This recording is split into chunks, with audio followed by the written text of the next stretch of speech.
That's what you want to do, is learn any false planning assumptions during an exercise as opposed to during a real event. The goals of disaster training are simple. Find out what from your response plan works well and what doesn't. You're writing a plan based on a lot of assumptions, what you think is going to happen and how you think people are going to behave. And so to do any justice to that plan, you have to either have a real life event and then go back and look at that plan and say, how well do those two things match up, or you have to do an exercise. That's exactly what brought nearly a dozen emergency response groups out to the Iowa City Airport. The scenario? A commuter airplane coming from Cedar Rapids crashes with 50 to 75 passengers on board. But before the drill begins, we need the victims in character. More than a dozen EMT students have been given specific injuries and conditions. I'm not sure what's gonna happen. I'm just gonna be wandering around and kind of acting confused, but it's gonna be fun just seeing how everybody reacts in this kind of situation. Impalements and amputations require generous amounts of fake blood. It turns out jelly is the best application for this. The victims are given specific actions and even dialogue to use during the response to make the situation as real as possible. I was a diabetic, so I was running around kind of like a crazy man, so that was pretty fun. This plane crash was severe enough to cause fatalities as well. Dummies fill this role. Once they are all in place and marked, the scene is nearly ready. The last touch, setting the plane on fire. No, not that one. This, a full-size van filled with hay, sits in for a real plane due to obvious reasons.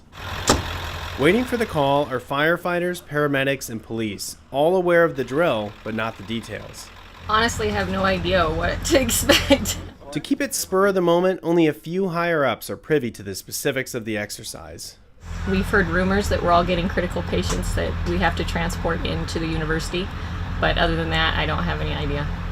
And then the call comes in. The Iowa City Fire Department are first on scene.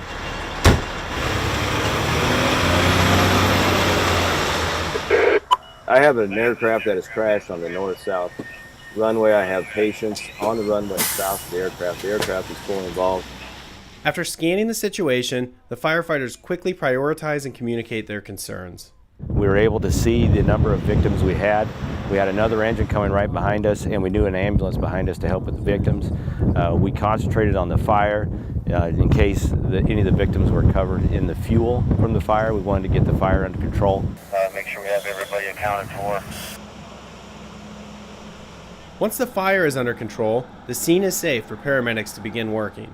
With so many victims, prioritizing who needs help first is crucial. The triage process is lifelike thanks to the committed role play by those acting as victims. Firefighters shift roles to help treat patients as well, getting them loaded onto ambulances as the urgency of their wounds requires.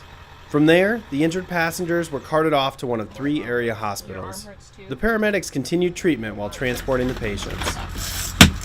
At the hospitals, nurses and doctors had already set up emergency response areas after getting word of the plane crash. Here, the triage process continues as the medical teams decide who is a priority for treatment and potential surgery. Help! Help! Help! Meanwhile, back at the airport, the medical examiner's office is surveying the scene of the accident. Putting together a thorough report on a major disaster like this takes extreme attention to detail. It was interesting to watch as information was relayed from agency to agency. Working together is a huge reason for doing these mass response drills. So it really gives us a chance to work with those partners and go, okay, this is how your training and plans match up with our training and plans. And we've got county-wide plans, and we need to make sure all those things fit together. The individual groups I spoke with felt the same way. The importance of doing drills with all the other agencies involved is invaluable. The teamwork working together. Really, it's a chance for us to put our emergency plan in place and work with the agencies that would respond in a capacity if a real event were to happen. The experience also left a big impact on the students who saw things from the patient's point of view. As an EMT student, I didn't realize that maybe it would take a little longer for them to respond because you have to make sure the scene is safe and you have to make sure that everything is in line, so you're not putting yourself in danger. It's kind of cool to see it all be put together, even though we talk about it all the time in class. Yeah, we've just read about it. Everything come together was kind of cool.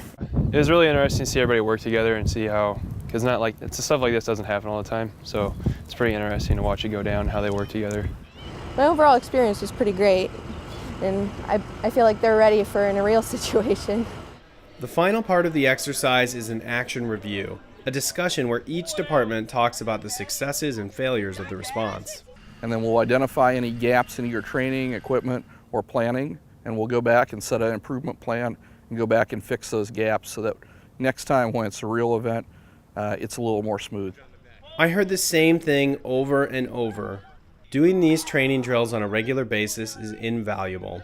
It helps wrinkle out issues in emergency plans so that when the real event takes place, the groups can work together to keep the people of Johnson County as safe as possible. You know, nobody's ever been to the perfect response or the perfect disaster drill, but we try and make it as close to perfect as you can.